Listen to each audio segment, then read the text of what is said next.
46, 46, 24, 24,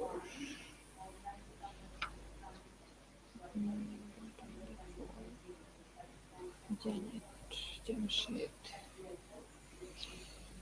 Janet present, Rabia, Rabia Hassan, Narjis Fatima 29,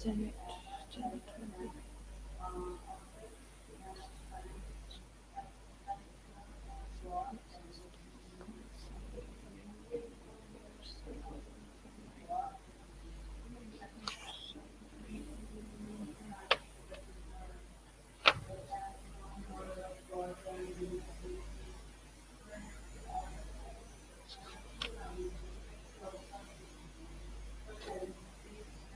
Mohammed Sabat,